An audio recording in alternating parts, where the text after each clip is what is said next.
तो ऐसी स्थिति में दशम भाव समाप्त मानना चाहिए, यानी कि दशम भाव से संबंधित फल अच्छे नहीं होंगे और हो सकता है जातक के जीवन में कार्य लिखा ही ना हो और जातक जीवन भर सिर्फ और सिर्फ संघर्ष करता रहे और दूसरों के दम पे अपना जीवन यापन करता रहे। ऐसी परिस्थितियां आप कई बार भिखारियों की कुंडली में देख सकते हैं। उनका कर्म खत्म है तो वह सिर्फ और सिर्फ भिक्षा के ऊपर अपना जीवन यापन कर रहे हैं। शुभं कुरुत्वं कल्याणं आरोग्यं धन संपदा। नमस्कार दोस्तों, शून्य से शिखर तक ज्योतिष ज्ञान की इस परिचर्चा में मैं राजेश कुमार पुरी आप सभी का हार्दिक अभिनंदन करता हूं। हम लोग ज्योतिष शास्त्र पढ़ रहे हैं और ज्योतिष शास्त्र पढ़ने के क्रम में हम लोग भावों को, राशियों को, नक्षत्रों को क्रमशः पढ़ते चले आ रहे हैं। पिछले वीडियो में हमने श्रवण नक्षत्र के बारे में चर्चा की थी और उससे पूर्व हम भावों को, राशियों को और नक्षत्रों को लगातार विश्लेषित करते आ रहे हैं। उन सभी वीडियोस को देखने के लिए आप आई बटन में क्लिक करके वहां जा सकते हैं और उन्हें देख सकते हैं। अनुरोध हमेशा की तरह यही करूंगा कि क्रम से देखें ताकि ज्ञान की क्रमबद्धता बनी रहे और हम जो जानकारी आप तक लेकर आते हैं बहुत शास्त्रों से, शास्त्रकारों से और कई ज्योतिषियों से चर्चा के बाद जो जानकारी हम आपको उपलब्ध कराते हैं, यदि वह आपको उपयोगी लगती है और आपको लगता है कि हम सटीकता के नजदीक हैं, हम गहराई में उतरे हुए हैं, यानी कि हम विषय की गहराई को छू पाने में समर्थ हैं, तो आपसे मेरा अनुरोध है कि वीडियो को लाइक करें, चैनल सब्सक्राइब करें और बेल आइकॉन का बटन दबा दें ताकि आने वाले ज्ञान के वीडियोस आपको समय से प्राप्त हो सके। आज हम दशम भाव के बारे में चर्चा करेंगे। दशम भाव जिसे हम कर्म भाव के नाम से भी जानते हैं, आजीविका के लिए हम दशम भाव को देखते हैं और जीवन के विभिन्न पहलुओं को दशम भाव से समझा जाता है। किन पहलुओं को समझा जाता है वो आज के पाठ में हम चर्चा करेंगे। आज की हमारी पाठ संख्या है 85 यानी कि 85 और आज हम पढ़ रहे हैं दशम भाव। दशम भाव जिससे कि हम राज्य देखते हैं, राज्य के कार्य देखते हैं। अगर इसके कारकों की बात करें तो हमने कारकों बोला तो चूंकि इसके एक आध स्थिर कारक नहीं, इसके 4 स्थिर कारक हैं। यह अकेला ऐसा भाव है जिसके 4 ग्रह कारक होते हैं और चारों अलग अलग प्रकार से इसको देखते हैं। तो यहां जो कारक ग्रह हैं आप शनि को देख सकते हैं, बुध को देख सकते हैं, सूर्य को देख सकते हैं और गुरु को देख सकते हैं। यह 4 ग्रह दशम भाव के कारक ग्रह होते हैं। दशम भाव जिसे हम कर्म या आजीविका का भाव कहते हैं, यह लग्न भाव होता है जैसा कि आप सभी को पता है और लग्न से 10वां यानी कि यह भाव जब हम यहां से गिनती करते हैं तो 1 2 3 4 5 6 7 8 9 और 10, तो यह दशम भाव है और हर कुंडली में जन्मांक चक्र में दशम भाव यही रहेगा। जन्मांक चक्र में क्या, किसी भी चक्र में जब हम दशम भाव की बात करेंगे तो दशम भाव हमेशा यही प्राप्त होगा। यह दक्षिण दिशा कहलाती है जन्मांक चक्र में। तो यहां दशम भाव में आप देख सकते हैं कर्म लिखा हुआ है, आजीविका लिखा हुआ है। इसके अलावा हम और किन किन कार्यों को यहां से देखते हैं, किन किन पहलुओं को यहां से देखते हैं, उसकी चर्चा करते हैं। तो यहां से जैसा हमने कहा राज्य को देखते हैं, राज्य कार्यों को देखते हैं, यानी शासन से संबंधित कोई भी कार्य हो वह हम दशम भाव से देखते हैं। हम जातक की नौकरी, व्यवसाय, रोजगार को यहीं से देखते हैं, यानी जातक अपने जीवन में किस प्रकार का व्यवसाय करेगा, नौकरी करेगा या व्यापार करेगा, वह सभी निर्धारण यहां से दशम भाव से होती है। दशम भाव लग्न भाव के बराबर ही महत्वपूर्ण है। अगर कुंडली में लग्न के बाद में किसी भाव का सबसे अधिक महत्व है तो वह दशम भाव का है, क्योंकि कर्म जातक के यहीं से देखे जाते हैं। जातक बहुत शक्तिशाली है, शारीरिक रूप से, व्यक्तित्व के रूप से अच्छा है, लेकिन कर्म भाव उसका अच्छा नहीं है तो जातक के जीवन का अर्थ बचता ही नहीं, क्योंकि कर्म को देखना आवश्यक है। तो यहां दशम भाव के महत्व को आप समझ सकते हैं।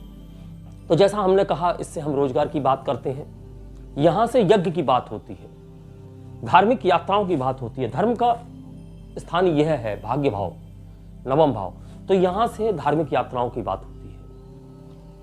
यहां से हम उच्च अधिकारियों की बात करते हैं, यानी कि जातक यदि नौकरी में है तो उसके उच्च अधिकारी उसके पक्ष में है, विपक्ष में है, उसका साथ देते हैं या नहीं देते हैं। यह सब बातें आप दशम भाव से समझ सकते हैं।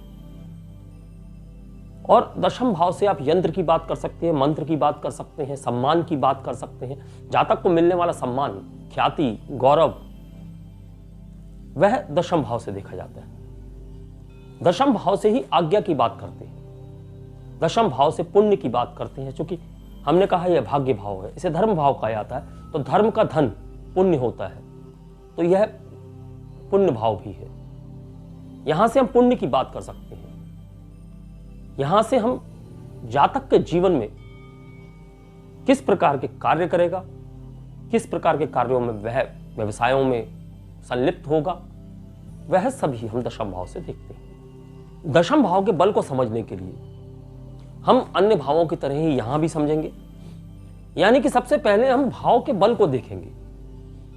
भाव बली है या नहीं है, तो भाव के बल को देखने के लिए हम जो प्राथमिक नियम अपनाते हैं वह दशम भाव का स्वामी, दशम भाव और दशम भाव का कारक, इन तीनों को हम कुंडली में अवश्य देखेंगे कि कुंडली में इनकी स्थिति क्या है, यह किस प्रकार से स्थित है, किन ग्रहों से दृष्ट है।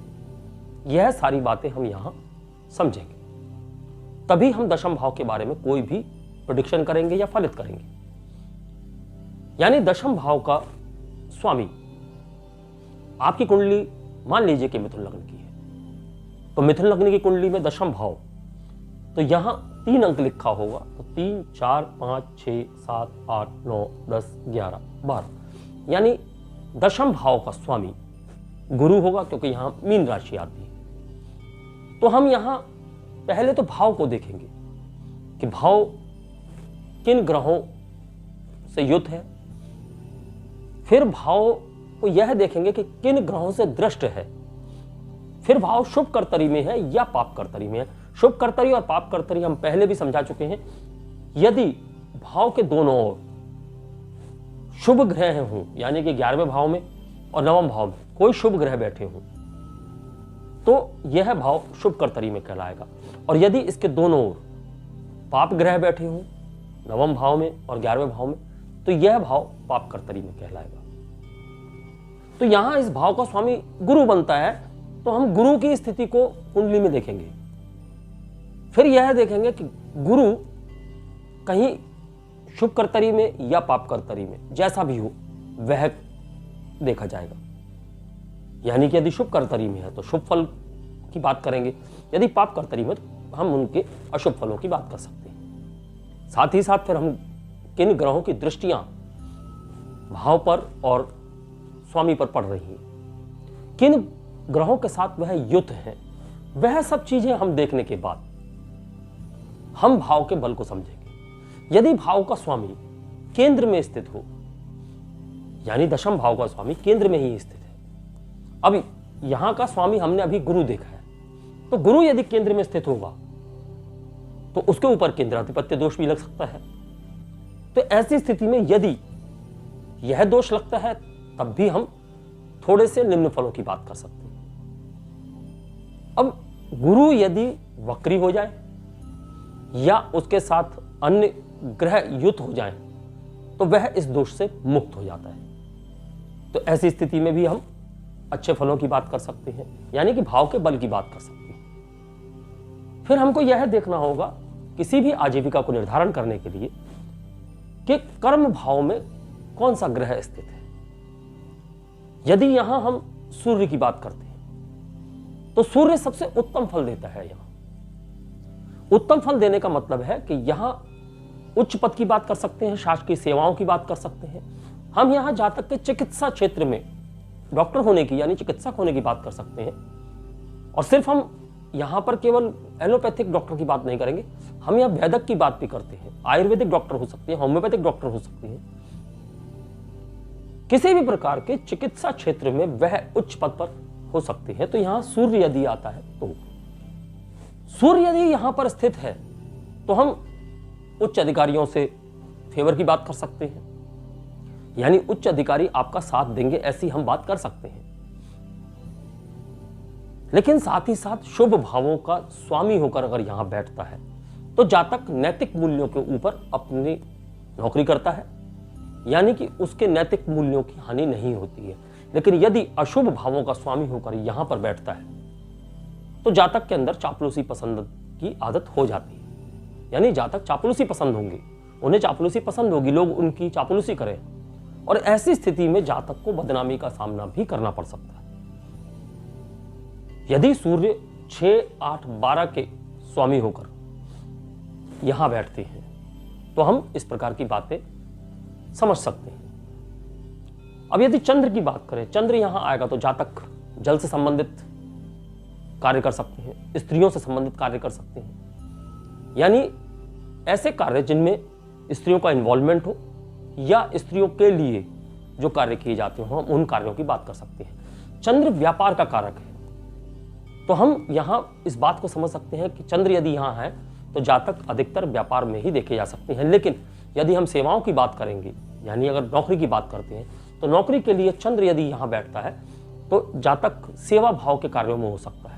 आप नर्सिंग स्टाफ की बात कर सकते हैं, कंपाउंडर होते हैं, जो भी हॉस्पिटल में, चिकित्सालय में इस प्रकार के पद होते हैं जो सहायकों को काम करते हैं, वह हम यहाँ चंद्र के होने से समझ सकते हैं।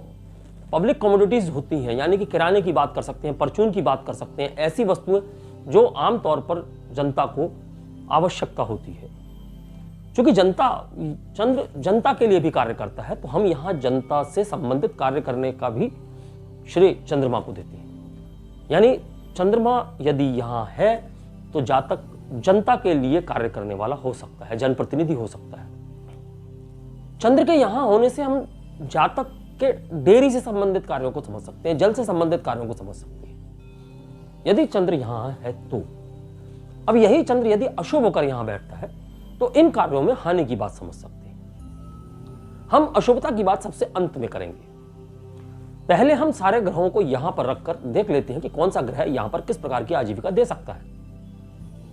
चंद्र के बाद यहां आता है मंगल। अगर मंगल यहां आता है तो साहस और इच्छा शक्ति की यहां पर बात की जा सकती है, यानी जातक के अंदर साहस होगा, इच्छा शक्ति होगी।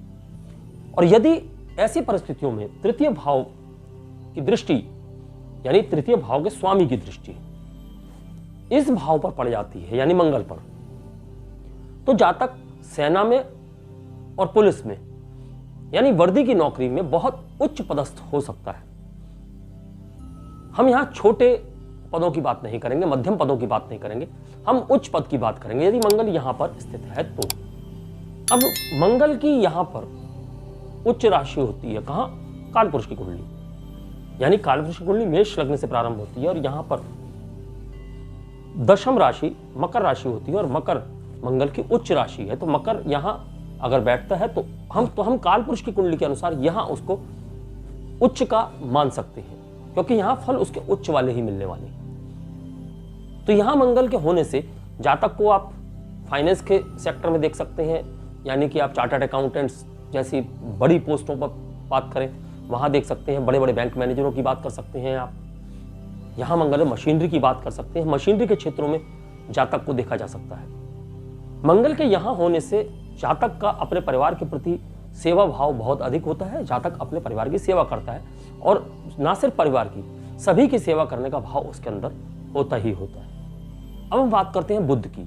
बुध यदि दशम भाव में स्थित हो जाता है तो जातक के जीवन में व्यापार की बात कर सकते हैं, यानी व्यापार के क्षेत्र में जातक अक्सर सफल होते हुए देखे जा सकते हैं। एक से अधिक कार्य करने की प्रवृत्ति जातकों में देखी जाती है। फाइनेंस के सेक्टर में जातक कार्य करने वाले हो सकते हैं, संचार के क्षेत्र में जातक कार्य करने वाले हो सकते हैं। संचार यानी कि कम्युनिकेशन, तो मीडिया, तो इन सभी क्षेत्रों में जातक कार्य करने वाले हो सकते हैं यदि बुध यहां पर है तो। लेकिन हाँ, जातक के कार्य क्षेत्र में उतार चढ़ाव की स्थिति बुध के यहां होने से अवश्य बनती है, चाहे वो किसी भी भाव का स्वामी क्यों ना हो। कार्यों में कुछ उतार चढ़ाव की बात हम यहाँ बुध के होने से कर सकते हैं। अब हम बात करते हैं गुरु की। गुरु यदि दशम भाव में स्थित हो तो गुरु यहाँ न्याय का कारक होता है, तो जातक न्याय के क्षेत्र में कार्य करने वाला हो सकता है, उच्च पदस्थ होता है। और यदि सूर्य का साथ मिल जाए, सूर्य की दृष्टि मिल जाए, सूर्य साथ में स्थित हो जाए, तो जातक को हम सर्वोच्च पदों तक पहुंचता हुआ देख सकते हैं। हम राजनेताओं की बात कर सकते हैं, उच्च किस्म के जो राजनेता होते हैं, हम उनकी बात गुरु और सूर्य की युति से समझ सकते हैं कि यदि गुरु और सूर्य यहां युति कर लेते हैं तब भी इस प्रकार की बातें होती हैं। और यदि सूर्य की दृष्टि गुरु पर पड़ जाती है, जाहिर सी बात है सूर्य यदि चतुर्थ भाव में बैठा होगा तभी गुरु के ऊपर दृष्टि डालेगा। तो ऐसी स्थिति में जातक राजनीति में उच्च होता है, उच्च पद तक पहुंचने वाला होता है। और गुरु यदि ऐसी स्थिति में हो कि जहां अशुभ भावों के स्वामियों की दृष्टि उसके ऊपर हो, तो हम गुरु के फलों में बहुत अधिक कमी नहीं कहेंगे, सिर्फ पद मध्यम हो जाते हैं। यानी कि जो कुछ भी मिलेगा मध्यम दर्जे का मिलेगा, लेकिन मिलेगा अवश्य। तत्पश्चात हम बात करते हैं शुक्र की। यदि शुक्र यहां हो जाए तो शुक्र कामनाओं का कारक है, तो शुक्र कामनाएं देता भी है और शुक्र कामनाएं पूरी भी करता है। यदि शुक्र यहां इस घर में बैठ जाता है, दशम भाव में बैठ जाता है, तो यहां हम महिलाओं से संबंधित जो कार्य होते हैं, महिलाओं से संबंधित जो संस्थाएं होती हैं, इस प्रकार की संस्थाओं में कार्य करने वाला जातक देख सकते हैं। यानी ऐसे कार्य जिनमें महिलाओं का योगदान हो या महिलाओं के लिए किए जाते हो, या ऐसी संस्थाएं जो महिलाओं के लिए कार्य करती हो, या ऐसे कॉलेज की बात कर सकते हैं जो महिलाओं का हो, तो ऐसी जगह पर शुक्र प्रधान जातक, यानी कि जिसका शुक्र यहां बैठा हुआ है, वह जातक ऐसे क्षेत्रों में कार्य करते हुए देखे जा सकते हैं। साथ ही साथ हम यहां पर अगर शुक्र है तो आर्टिस्ट की बात कर सकते हैं। म्यूजिक की दुनिया में, आर्ट की दुनिया में, कला की दुनिया में जातक नामचीन हो सकता है। जातक इन क्षेत्रों में भी कार्य करने वाला हो सकता है। और यदि शनि यहां पर यानी कि दशम भाव में स्थित हो, तब शनि स्थिर उन्नति देता है। स्थिर उन्नति का मतलब है कि जो उन्नति हो चुकी है वह अवनति में परिवर्तित नहीं होगी और स्थिर रहेगी। उन्नति के साथ साथ जातक को आगे बढ़ाने में शनि पूरा सपोर्ट देता है। हाँ, थोड़ा सा विलंब करता है, क्योंकि शनि की आदत है विलंब की। तो इस विलंब के कारण अक्सर जातक अपने जीवन में कार्य क्षेत्र से असंतुष्ट रहता है। यानी उसका चाहा हुआ जो कार्य है वह उसके समय से नहीं हो पाता है, होता है लेकिन विलंब से होता है। यानी अगर उन्नति की बात करें तो उन्नति भी कई बार विलंब से होती है। लेकिन यदि शनि के ऊपर अच्छी दृष्टियां हो, शनि शुभ कर्तरी में यहां बैठा हो, दृष्टियां भी इसके ऊपर अच्छी हो,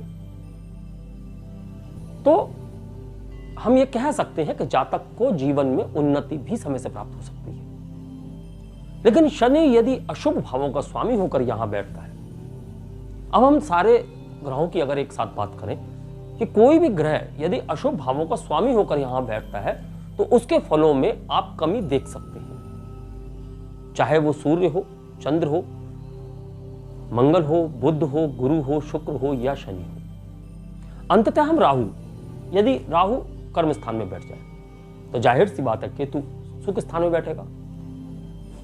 यदि यहां पर राहु अकेला है तो वह कर्म स्थान के स्वामी के अनुसार फल प्रदान करेगा, और यदि कर्म स्थान का स्वामी बली है तो वह उस के बल का प्रयोग करते हुए उससे 5 गुनी ताकत के साथ में जातक के जीवन में फलित करेगा। और यदि यहां केतु हो तो केतु की अक्सर यह एक बात होती है कि यदि दशम भाव में केतु है तो कार्य क्षेत्र में उतार चढ़ाव देखे जा सकते हैं। उतार चढ़ाव होने के साथ साथ कई बार ऐसा होता है कि जातक व्यापार के क्षेत्र में सफल नहीं हो पाता है। तो यहां यदि केतु है तो आप इस प्रकार भी समझ सकते हैं। चूंकि छाया ग्रह है, यदि साथ में कोई ग्रह हो उस ग्रह के अनुसार फल करेंगे, और यदि साथ में कोई ग्रह नहीं है तो फिर जो ग्रह स्वामी है उसके अनुसार फलित करेंगे। यहां तक ग्रहों को हमने इस भाव में समझ लिया। अब यदि हम बात करें अन्य भावों से इसके किस प्रकार के संबंध होते हैं, इसके संबंधों से क्या फलित होता है, और अन्य भावों के लिए यह भाव किस प्रकार से कार्य करता है, तो वीडियो बहुत लंबा हो जाए इसलिए हम बाकी का जो हिस्सा है वह अगले वीडियो में आपके समक्ष रखेंगे। तब तक के लिए मैं अपनी वाणी को विराम देने की आज्ञा चाहूंगा, लेकिन जाते जाते पुनः आपसे कहना चाहूंगा कि यदि अभी तक की जानकारी जो हमने यहां दी है और इससे पहले भी आपको देते रहे हैं, यदि आपको उपयोगी लगती है तो आप वीडियो को लाइक करके चैनल सब्सक्राइब करें और बेल आइकन का बटन दबाएं ताकि आने वाले वीडियोस आपको समय से प्राप्त हो सके।